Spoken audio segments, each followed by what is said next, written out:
This is Living Power with Dan Hurst. Coming to grips with a new future can be daunting. You look at all the possibilities and the opportunities and it can be overwhelming. And most of us tend to make plans for the future, that future that we see or that we hope for. We make plans based on our past or even on our present. We forget that the future is uncharted territory. And so if we plan according to our past and present, then that's pretty much all we'll have in the future. If you make plans for the future based on your past, then you're just going to have more of your past.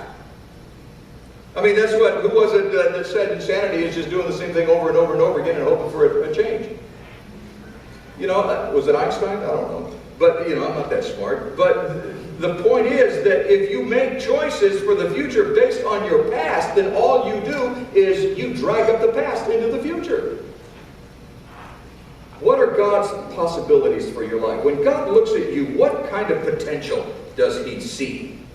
Not what do you see, what do you think God sees when He looks at you? What kind of potential does He see in your life?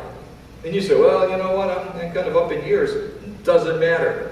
What kind of potential does God see for your life? What does He want to accomplish for your life? You ain't dead, which means God ain't done. What kind of potential does God see for your life as a young person? You look at your life and you think you have all of this possibility and all this potential, but what does God see as the potential in your life? Where does God want to take you? Just how big are God's plans for your life? The Word of God says it this way, Luke 1:37, nothing is impossible with God. Now that verse is huge, and if we don't really believe it, then we can't possibly be ready to accept it as truth with all its implications in our personal life.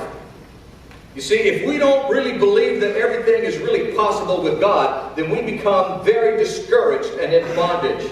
That's what happened with the Israelites. They got very discouraged about what was going on. And, they would look and see what was going on in Egypt, and then, they just got discouraged. They got out in the desert, and it was just bondage and discouragement and bondage and discouragement. And verse 9 in Exodus says that they did not listen to Moses because of their discouragement and cruel bondage. It amazes me that some people accept a lifestyle of discouragement and bondage today.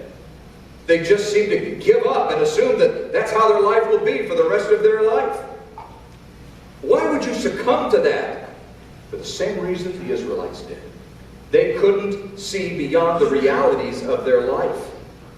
It's such a contrast to what Jesus said in John 8, verse 32 and 36. Then you will know the truth, and the truth will set you free. And if the Son sets you free, you will be free indeed. How does that compare to how you're living your life now? We get discouraged and in bondage. The second thing that happens if we don't really believe everything is possible with God is that we want our way. In Exodus chapter 16, again, the Israelites were in the desert. They wanted their way. They needed this. We got to have this. We don't have enough of this. Come on, God, come on. We want our way. Now, the interesting thing, and they were saying, God just brought us out here to let us die? Well, the truth of the matter was God had not forgotten about them. It wasn't as though God had just gotten busy or distracted and the great Exodus had kind of slipped his mind. Instead of truly seeking God's direction and presence, all they could think about was their situation. And their circumstances were more important to them than what God was up to. And what God was trying to bring them to was to understand, I've got something bigger. I've got something greater planned for you. I want you to completely and wholly and totally depend on me. So we want our own way. Another thing that happens is we become afraid. Jesus saw this. It was amazing. In fact, there's a passage in the Bible in Luke chapter 8. People saw Jesus do miraculous works. They became skeptical and afraid. They were afraid how he would affect their lifestyle. They were afraid of what the authorities might do. They were afraid of what he would do.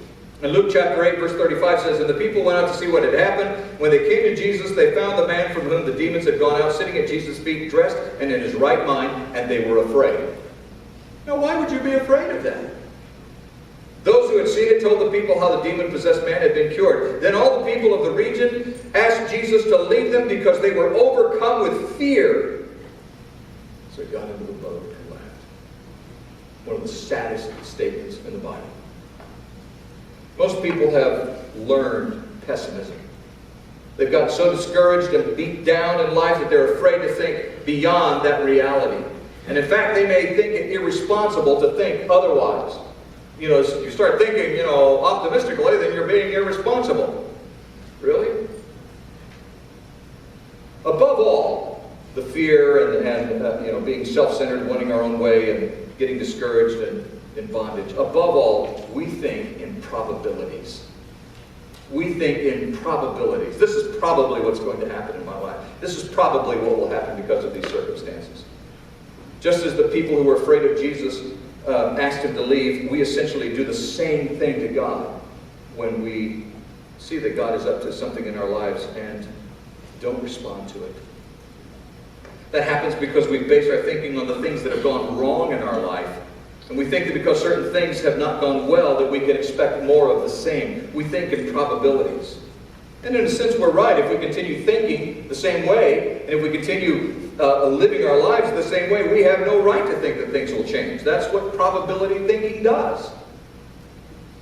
And when we live anticipating the probabilities, we don't open ourselves up to the truth that nothing is impossible with God.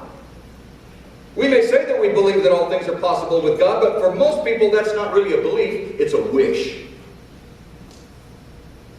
The truth is that most of us think in probabilities. Even in this room, most of us think in probabilities. We look at our circumstances and we think and plan for what we consider to be the most probable thing that will happen. And then we tend to define God by our circumstances and the probabilities of what we think will happen. And then we plan on the basis of probabilities, and then we ask God to bless our plans that were made on the basis of the probabilities. But God thinks in possibilities. God doesn't think in probabilities. God thinks in possibilities. He's not limited by your circumstances. As we've seen already, Sarah's barren state with Abraham, not because she was not able to have a child, that didn't prevent God from fulfilling his plan. We looked earlier at the Israelites crossing the desert. The escape started with some very dire circumstances. At one point, they're cornered between the sea and the Egyptian army. And God opened up the seas for them to escape. Now, if God can cause a 90-year-old woman who's never been able to have children to get pregnant, and he can open up the sea as an escape route for the fleeing Hebrews, don't you think he can overcome the circumstances of your life so he can accomplish his plan? Looking for a Bible study that's focused on the practical application of the Bible? Check out our website at theopenclass.com.